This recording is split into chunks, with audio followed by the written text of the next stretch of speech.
Good morning, it's Monday the 29th of November and I've got the day off today, so I'm going to go for a wander into the local town. I've got to take some parcels in for Craig and I thought I'd show you what happened on the weekend. Our white Christmas came early, so follow me and I'll take you for a walk. I'm not quite sure which direction I'm going to go yet. We'll wait until we get out the front onto the road and we'll either turn right and go in towards the main road, or we'll turn left and take the scenic route. So let me get my layers on and please join me on this beautiful walk in a white wonderland. See you soon. Hi, I've just checked the weather and it is clear and -3. So I've just got all my clothes lined up ready to go. Let me show you what I'm going to put on to keep myself warm.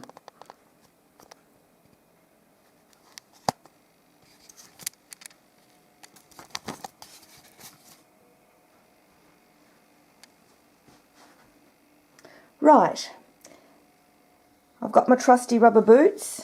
They're not particularly warm, but they will keep the wet out.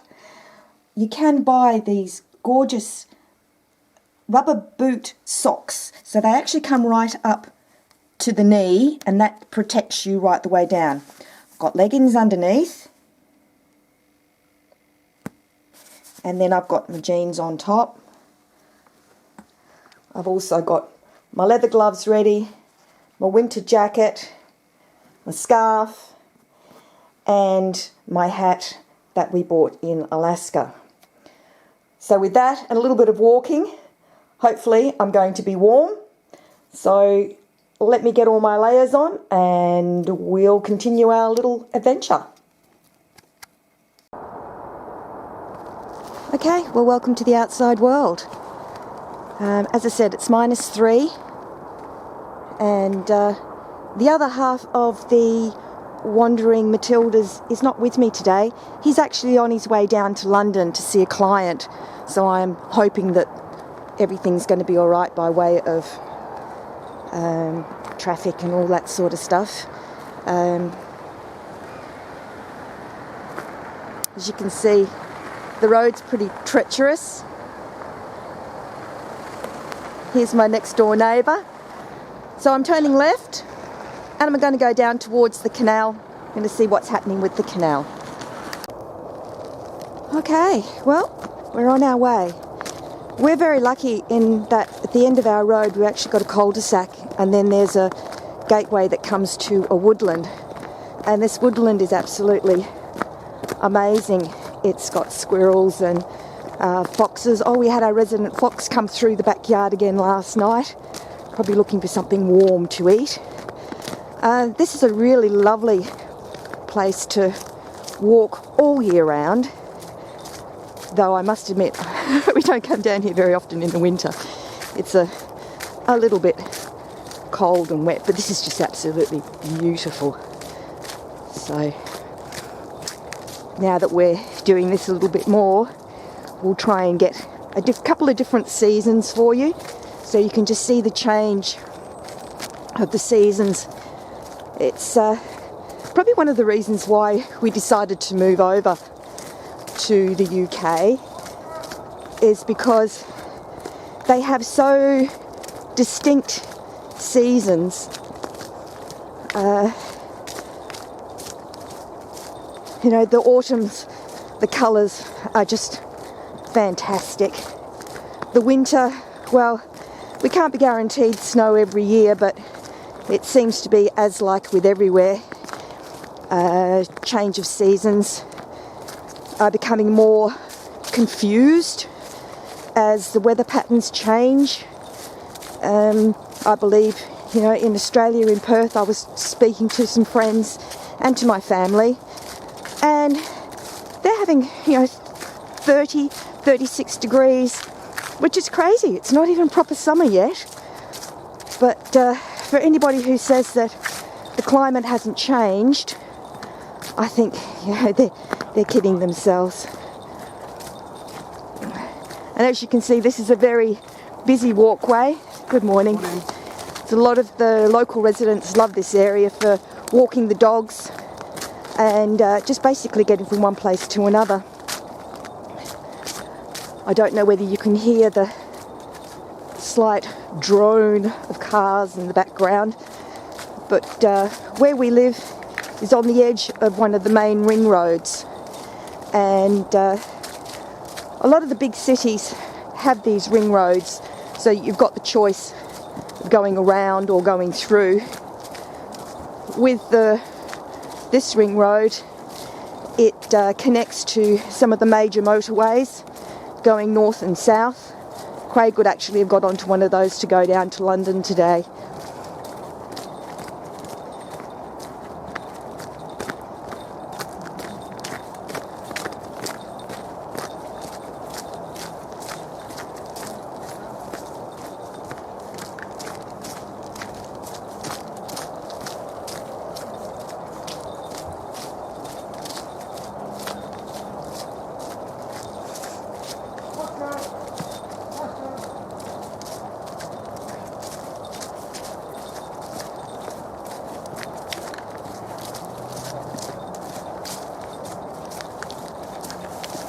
Good morning.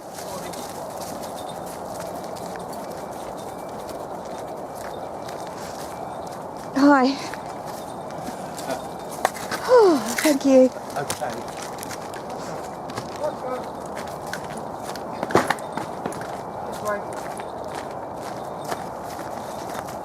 Come on. Right. So, in the city's wisdom, when they created this area, they also created these beautiful walkways and cycleways. This one, you can actually go into the centre of Leicester, and it's very popular with walkers, with commuters who live here but work in Leicester, and very popular on the weekends. So we might come back that way on our way back through. We'll see how we go. But we're going to go by the canal. Let's have a look and see what that's like.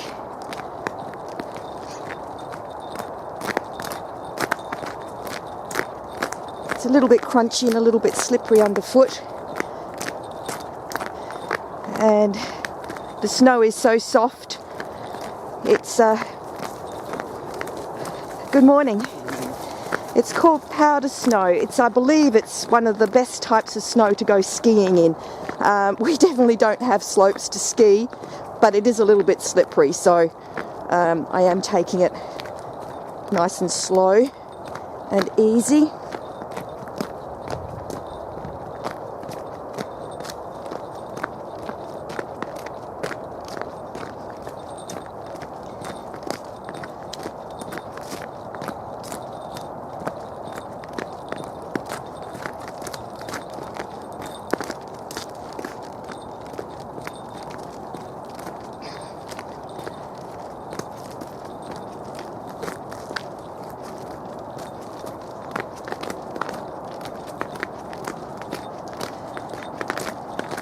This walkway, what they've done is made a boardwalk that will take you to the main shopping centre, which is over that way. It takes you through the marshland. There's also a big brewery in that direction, and also a coffee shop. So there you go. It's actually cold enough to put ice on the top of the canal. And that canal is reasonably deep.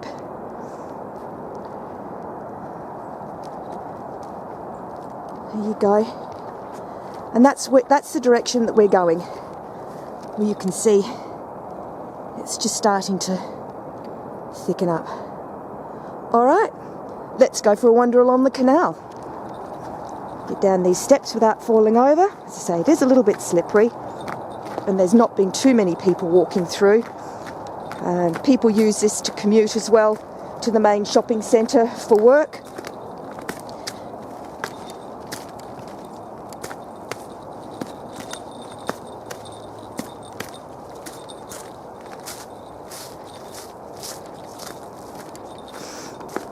(102) Blue Bank Bridge. That sounds great, doesn't it? Oh, look at the ice on that water. Rightio. Let's go before I start getting cold again. There is no breeze, which is absolutely wonderful.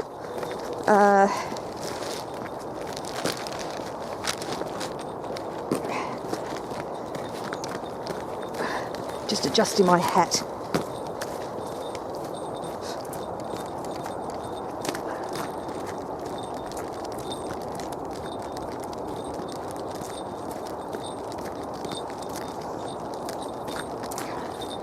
I apologise for the jerky movement. As you know, we've only just started using a movie camera, and I suppose you should call them movie cameras. It's probably showing my age, isn't it? And we have not yet invested in a selfie stick or anything like that, so it's attached to my hand at the moment.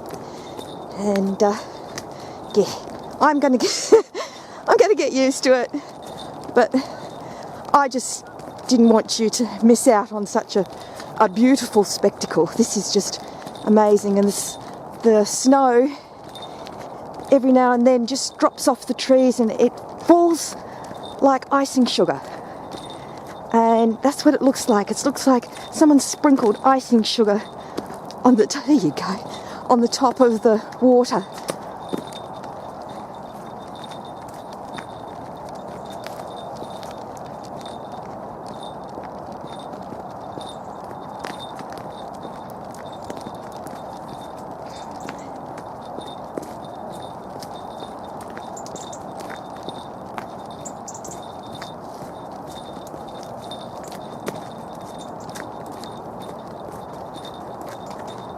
So this is a very popular mooring spot during the summer because you've got that big open space over there where a lot of people go with their dogs and they have picnics. But this area here is great. The CRT, which you might know from one of our other vlogs, is the organisation that maintains the waterways, the canals and the rivers. And where they can, when they have finances, which have to be stretched a long way, they go through and they fix up some of these footpaths, or towpaths as they're called. And this one was done last year. It's a joy to walk on. There's no mud, anything like that. And it looks like they just run out of money. But you can see this metal coving on the side. So we can actually moor up against here. And what you do, if you watched our first vlog, the nappy pin actually hooks through the hole in the top and it goes around that bar, and then that's what we tie ourselves off on it when we moor for the evening. So that's one way that boaters actually moor, is using what we call a nappy pin, when we don't have to push stuff into the ground, which I am a little bit worried about when you do that, because it does pull the dirt away, the soil away, and slowly breaks down the bank.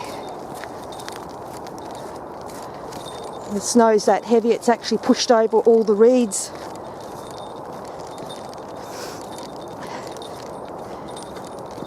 You do find fish in the canal. Not quite sure what type of fish they are. They've got red fins, and a lot of the fishermen come down here, they catch them, they use them for bait for other fishing, and they come down here just for something to do. You have competition to see who can catch the most number of fish, and then they let them go at the end. This is why I'm wearing rubber boots, because it's a little bit sloshy, and some of it's frozen, some of it's not. But look at that.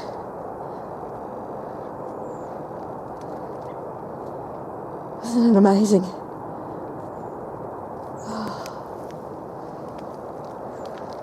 Right, let's keep going.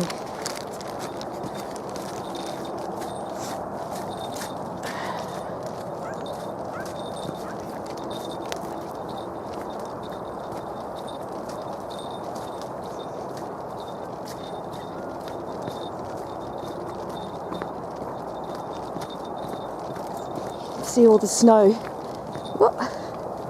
Where the birds are landing on the branches and knocking all the snow off. Look at it all on there. They say it looks like icing sugar.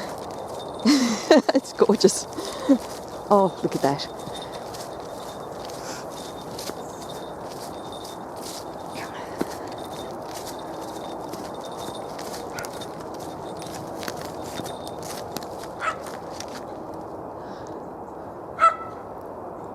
Hello, Woofer. Hello. How you going? You can't go in there. There's too much ice. Bye.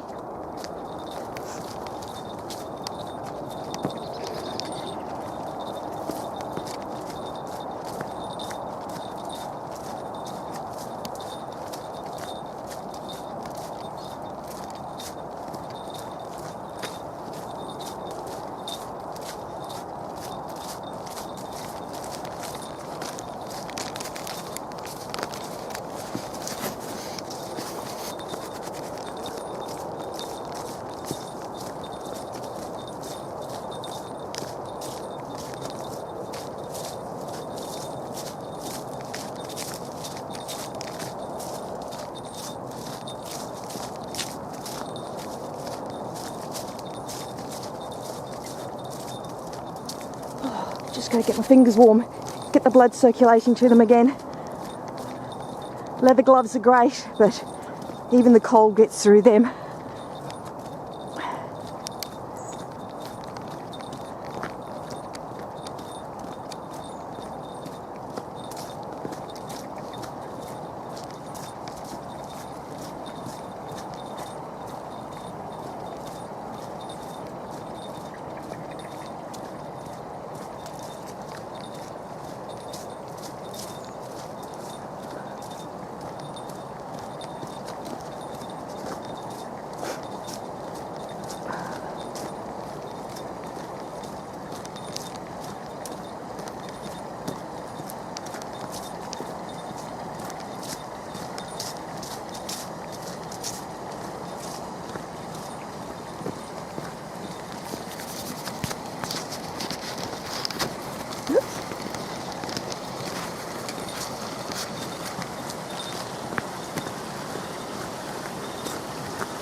A little bit of ice.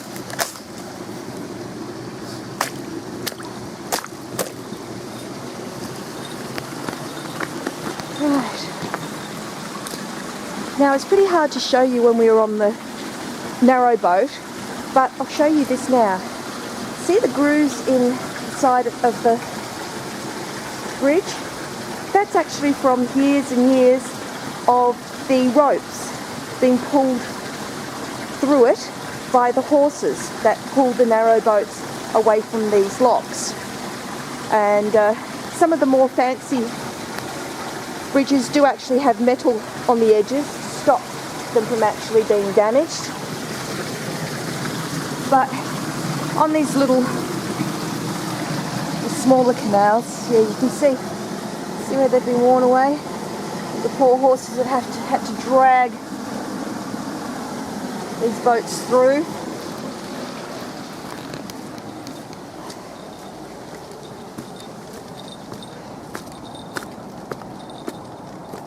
Oh, this is beautiful.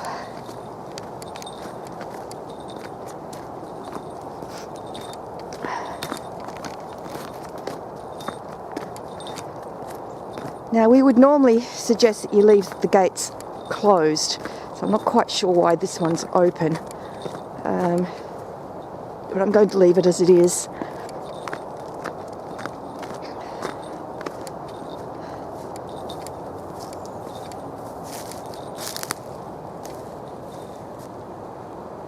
There you go.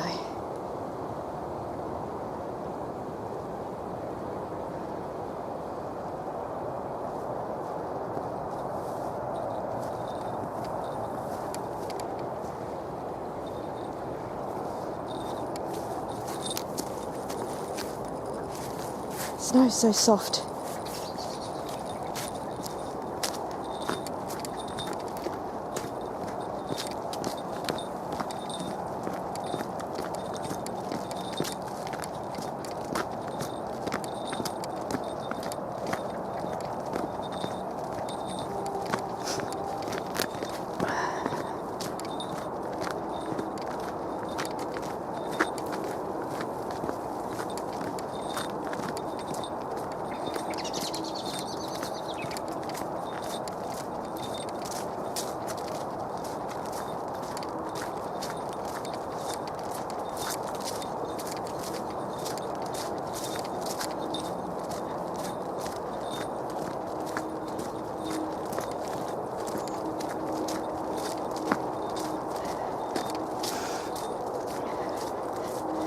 this reed bed normally towers over 10 feet tall, 10, 12 foot,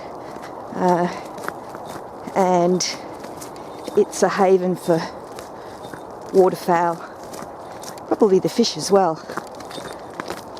But with that little dusting of, well, more than a dusting of snow, and then the ice, everything's gone quite heavy. It is a bit of a problem, these reed beds, because it halves the width of the canal. So if two boats wanted to get past each other, I'd say you'll probably have to back off, let one come through, because you really couldn't get two boats safely side by side without one of them having to go right to the other bank, where you've got trees, roots, overhanging branches, and probably debris that's fallen off during the winter hidden underneath the water. So not the safest thing to do. There's fors and against clearing away areas like this. A lot of people say that the animals need it, but then it's the people that use the canals as well. I think you've got to have a little bit of a balance, and I also think that, again, the CRT are really stretched with how much they can do on the canals to keep them tidy and free from debris, and keep the maintenance up.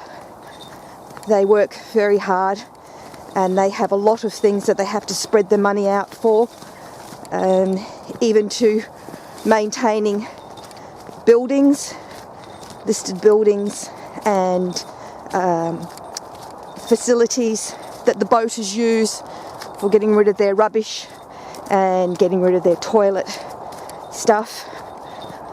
So yeah, it's a very costly venture, and I don't think they take it for granted, but they just assume that the facilities are going to be there, and I think they have a tendency to forget that unfortunately everything costs money, and a little amount of money, and I say it's a little amount, it's not really a little amount, but compared to some other costs, the little amount that you have to pay to have the privilege of using these beautiful canals really is only a drop in the ocean to what they need.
As you can see, there's already been walkers, maybe joggers. This is a really good place for joggers to come. It's quiet, there's no pollution from cars driving past, you're not breathing in the bad air, and it's a great place for people to bring their dogs. So as you can see, it's already been trampled down quite well this morning from people taking their dogs for an early morning walk. Take the high road just in case I slip. I've got a little bit further to get my feet back on the walkway again.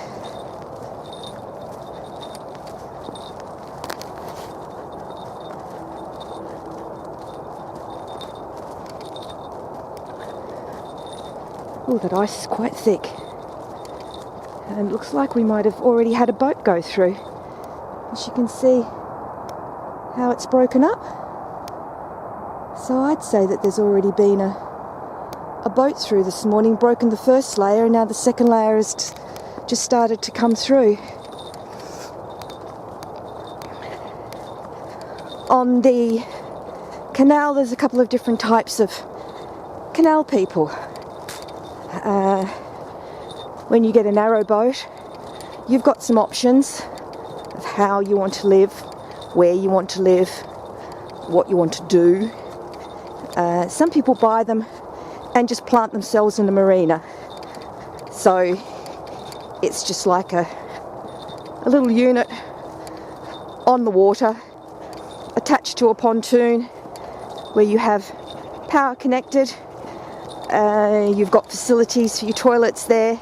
A lot of the marinas also have a little cafe or something like that, so if people want to go and have breakfast down there and buy the basic necessities, be close to public transport, then they do that. So they use that as an alternative to a brick dwelling.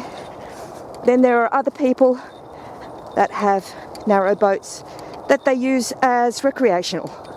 So they may still leave them in a marina, but when they can, they get on them, take a bit of a chill fuffing down the canal, see a few things, have a pint at another pub, turn around, come back and plant themselves back in the marina again.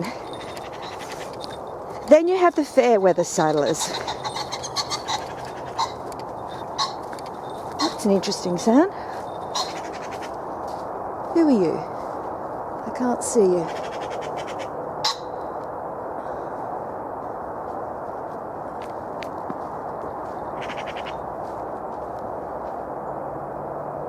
No, I can hear a bird in there, but I can't see what type of bird it is. Okay. Yes, so the fair weather sailors are... Oh, it's a fox. Obviously coming in to hassle some of the birds, and the birds are trying to scare it away. My goodness. Well, I didn't expect to see that. Lovely.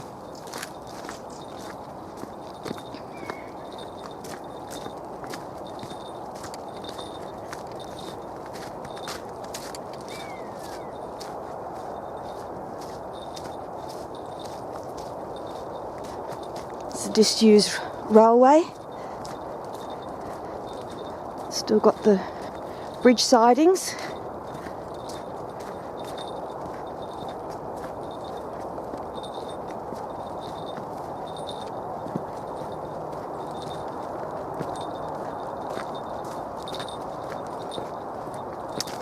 So there is also the fair weather sailors. So these are people that, for one reason or another, lucky people, have the summer off. So they grab their boat and they leave from their moorings, whether it be a marina or whether it be a mooring, what we call a private mooring, which might be along a canal, edging onto a farmer's land or something like that. And they go cruising for the summer, where they don't have to worry about all this stuff. Usually from March through to September seems to be a popular time. It's when it gets really busy on the canal, and sometimes it's, from what I can understand, it's not the most pleasant time of the year, only because it is so congested.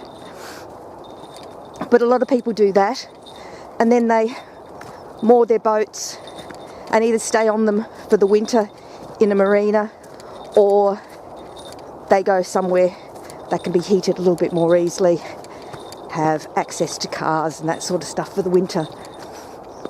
And then there's the all-weather boaters, the crazy people who, for one reason or another, have chosen to live permanently on their vessel.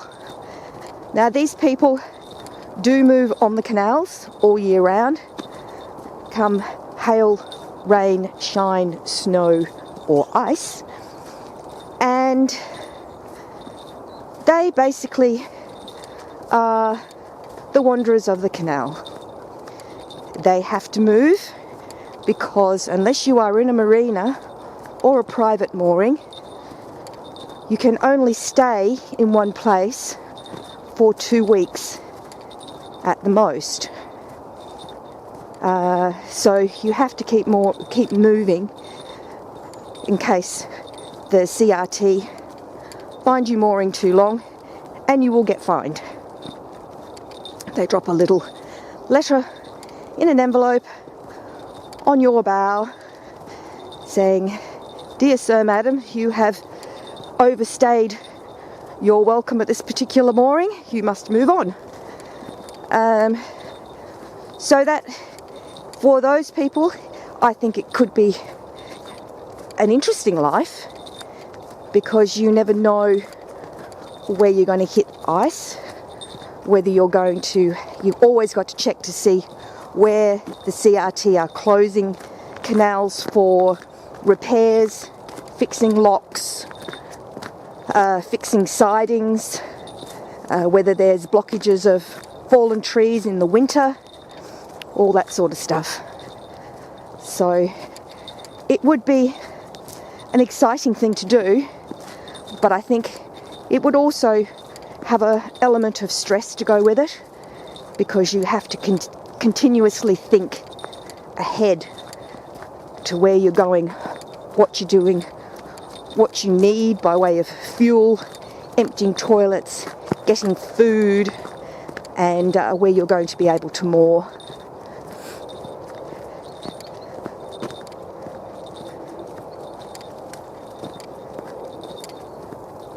No, it's not snowing. A bird just landed in the tree above us. But it is soft and wet. I don't know whether you can see. Just see if I can try my zoomer. Hang on.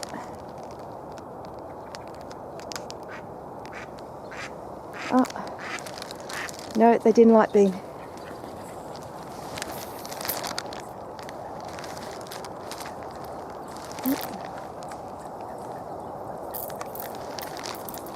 There you go, we've got some ice skaters.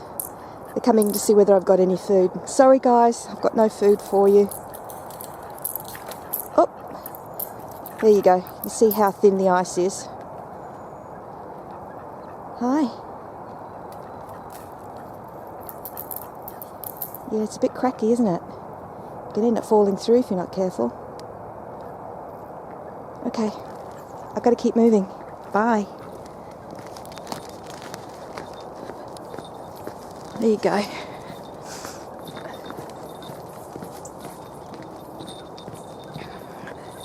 Now we're starting to get into suburbia. This is one of the little estates. In the UK they like to build estates. So they buy a big block of land off a farmer and they plonk wall-to-wall houses on them. Usually very similar in style, colour. A lot of the developers, they actually lack imagination because they want to, of course, save the most amount of money by using the same materials, making the same things, and just duplicating it.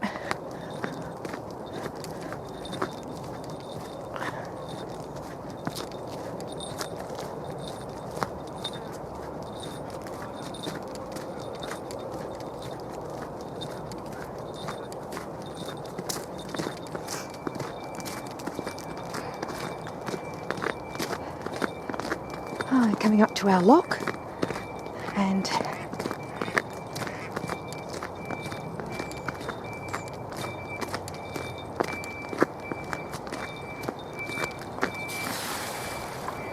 beautifully done, guys. I'll give you a 9 out of 10 for that.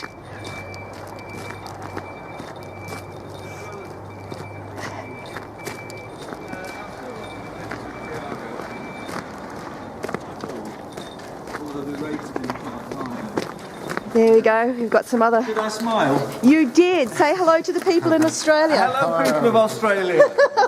Have a great time, guys.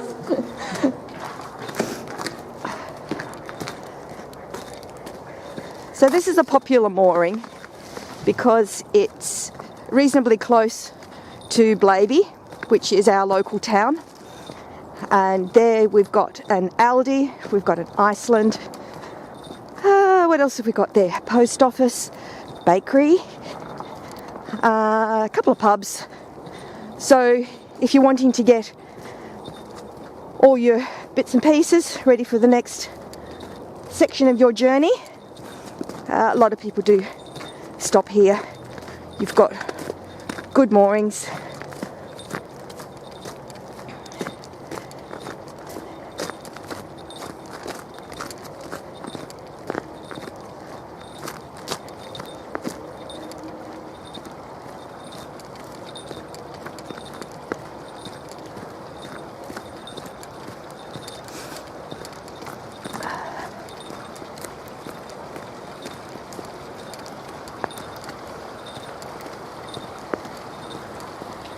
No ice here because we've got water coming down the slipway on the side.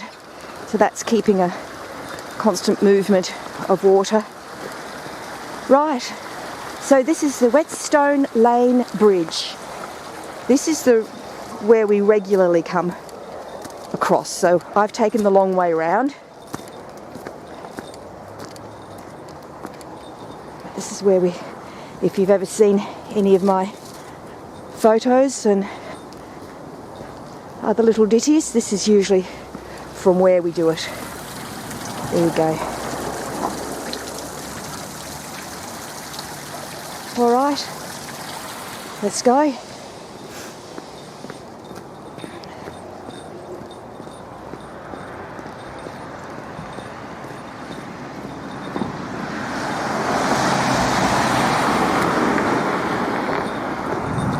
So that road there takes you back to the main road, and we'll go this way, which goes through the back of some farmland. During the winter this regularly floods, but it's a very pleasant shortcut rather than having to walk along the main road, as I said, where you're breathing in all the fumes. So this is very popular with walkers, push bikers, anybody really. It's really nice. So we're just going over the river. I know it doesn't look much like a river at the moment, but this river is the River Soar.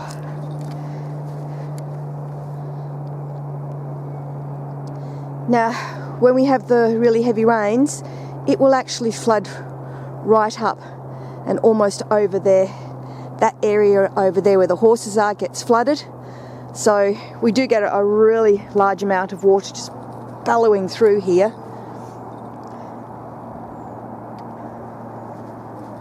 There you go.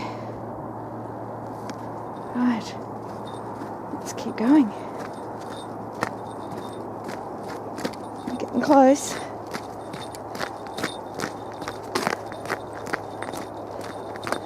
So when Craig and I go for our walks, provided it's light, because there's no lighting here, so we don't like walking this way. It's a little bit too isolated at night, though the crime rate around here is very low. You don't want to tempt fate. So during daylight hours, this is the way that we normally come into Blaby. When we come into Blaby, we also, if we want to go down for a meal, we walk down to one of the local pubs, the Baker's Arms and the Vicarage, Lime Tree. So we've got a few around. Oh, Black Horse as well. And various different levels of quality of food as well. So we'll probably start introducing you to some of those places as the weather warms up a little bit.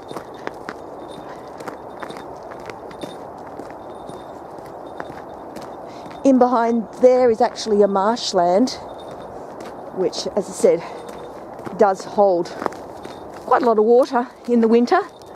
Look how blowy that snow was. Look the way it's stuck to that pole, just on that one side. There was a lot of wind that came with this snow, and it has certainly stuck.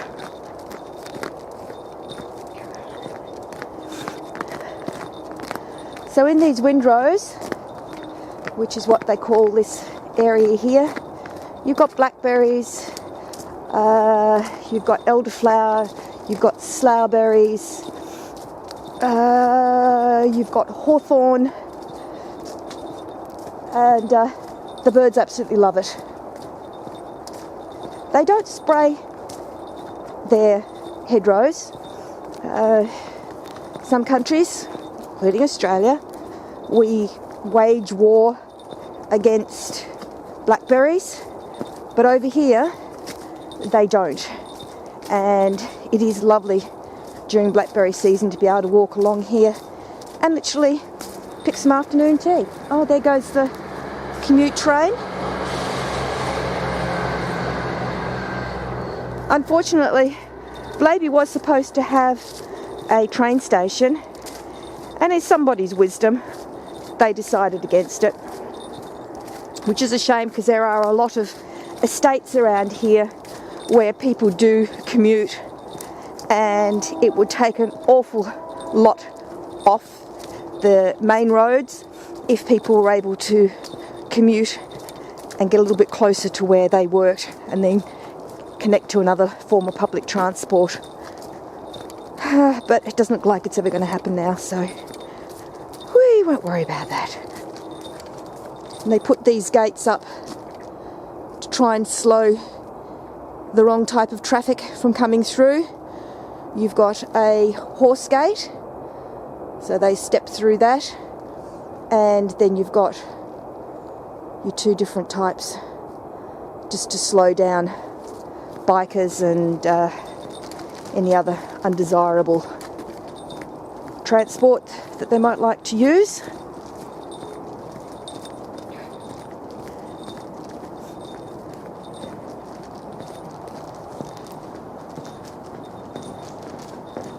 And like a lot of towns, they do have industrial areas. And this is a light industrial area. I say light, there are some fairly decent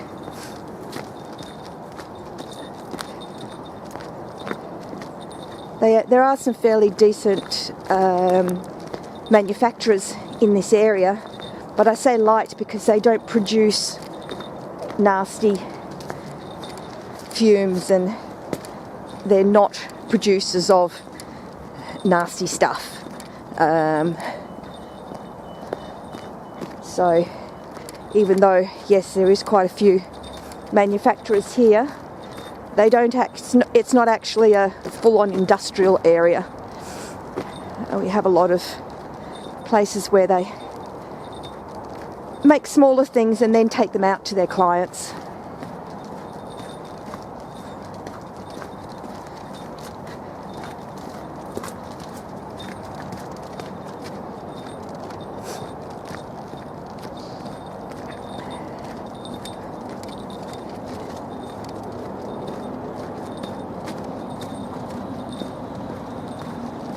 The one moan I have about this is they have these footpaths, but they don't have any access for wheels.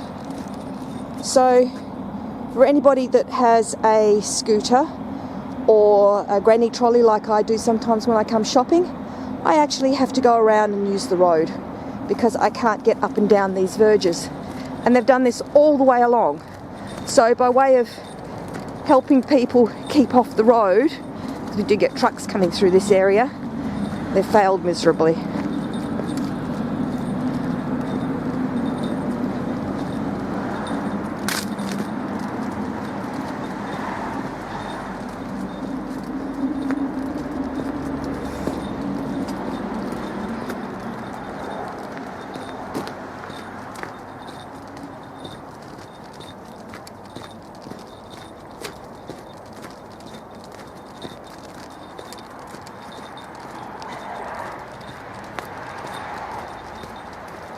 There you go. So So that's one of the main roads to get to Leicester, Whetstone. They love their roundabouts here, but they work so well because everybody knows how to work them. Basically, you come to a roundabout. If it has lights, you follow the lights. If it doesn't, then it's give way to the right. And that doesn't matter whether it's a by road. If you come to a roundabout and there is somebody coming up on your right, you stop and you let them through. That way there's less confusion as to who gives way to who. In Australia, I know we have this thing, if you're on a by road, a minor road, that you have to stop. People on the main road keep going. But here, no. If you have a roundabout, then it is give way to the right. And that's it. And now they've got my head around it, it's not a bad rule. It does make things flow very well. Especially when you've got 2-3 lanes at a roundabout. And you've got maybe 3 or 4 exits. It does make things a little easier to understand. Okay, so we're crossing over the main road. Let's just see how we're going for traffic here.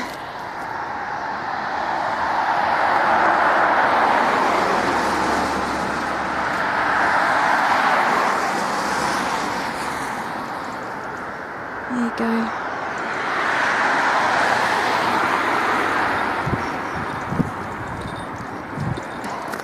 They do salt a lot of these roads too, because they can become very slippery. Okay, here we go.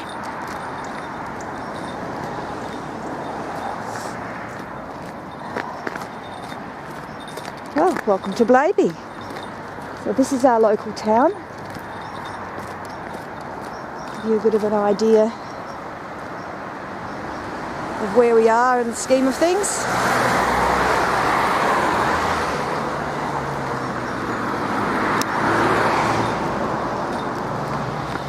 I'm afraid I don't know very much about the history of Blaby, so I'll put a little thing underneath if I can find some information about it. It's a lovely little town, and I say town because it has, you know, a couple of pubs and all the facilities, so I wouldn't call it a village because it's a bit too big.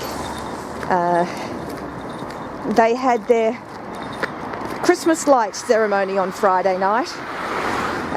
We didn't realise, and we came wandering down to be able to take some parcels to the delivery place for Craig for his business, and walked down here and the road was closed and there was a big fair with stomach churning rides and food, you know, German sausages and pulled pork rolls and all this sort of stuff, and lots of places with knicky knacks for Christmas. The British people and European people, they really get into Christmas. And I can understand, you know, when you're surrounded by stuff like this, where you fall into the Christmas spirit, even if you don't follow Christmas. The fact that there is snow, that they're associated with reindeer and all that sort of stuff. It just lends your imagination to go with the Christmas theme. So whether you're a religious person or whether you're just in it because Christmas is Christmas and all the pretties and the lights and everything else, yeah, it's easy to see why this side of the world really gets more involved in Christmas than the other side, because it's really hard to get enthused with Christmas when you strip down to your bikinis at 36 degrees, wondering how you're going to stay cool for the rest of the day.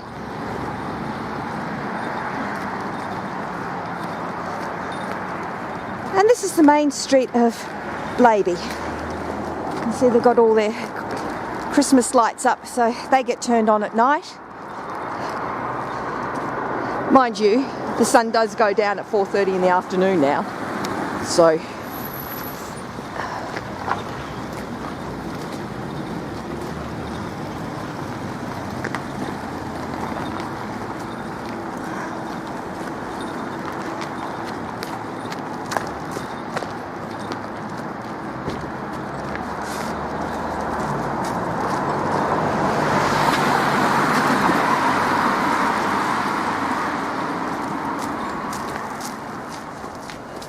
So it's got all the regular things that a town would have. It's got travel agents, barbers, jewellers.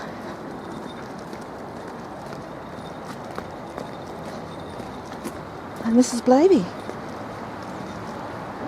Okay, well, I think I'll leave you here, and I might pick you up on the way back. I think I've got enough battery, and show you the other half on my way home. There's some really, really good second-hand shops in here too. Some of them are a little more expensive. We have our local butcher as well, so it's great. I'll walk over. Okay. So, I hope you enjoyed the little walk down to Blaby. I'll drop off these parcels and I'll see you on the way back. Bye.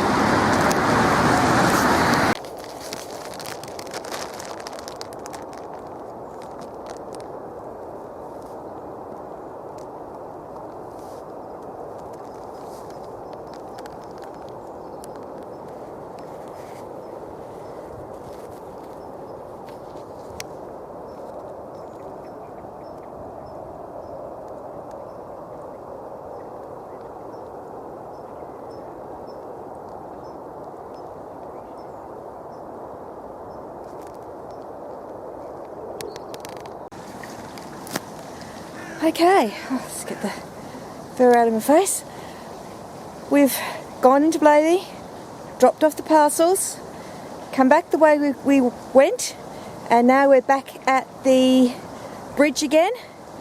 And as you can see behind me, we've got the canal. So, come with me and I'll take you home the other way.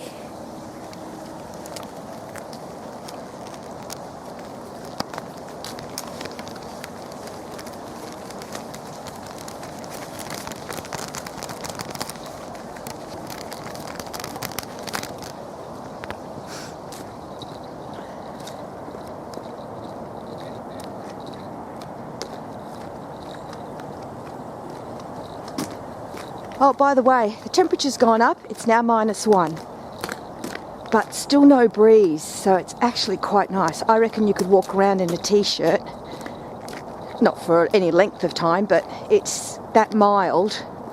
It's lovely. I didn't realise -1 could be quite so comfortable. As you can see, the snow's starting to fall off the trees. A bit of sunshine. The sun is actually quite nice. A little bit concerned about going up here. It's a bit slippery.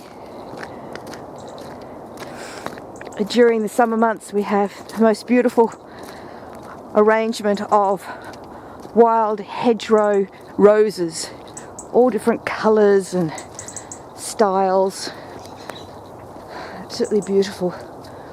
I did take some cuttings, and provided they don't freeze to death underneath the snow, because I think they're buried at the moment, I've got a couple of cuttings that I've taken, so it'll be nice. For anybody who doesn't know me, I'm a bit of a frustrated gardener. The fact that we are living in a rental makes it a little bit more difficult, but we have tried to build a garden in buckets, and it's actually done quite well. We've had a really nice crop of potatoes, which we're still getting through, carrots, which we've left in the buckets until we need them. That's the best way to keep them fresh. Tomatoes. Oh, we had a beautiful harvest of tomatoes this year. Broccoli, well, I think the bees had more of a fun time when it all went to seed, so I just let it go. The flowers are pretty. And what else? Oh, my pumpkins. Butternut pumpkins. They call them squash over here. I had half a dozen, probably 2 inches long, looking absolutely beautiful. And we had our first frost. And they got burnt to a shrizzle. So last week I actually pulled them out. And that's the end of my vegetables for this year. I don't know.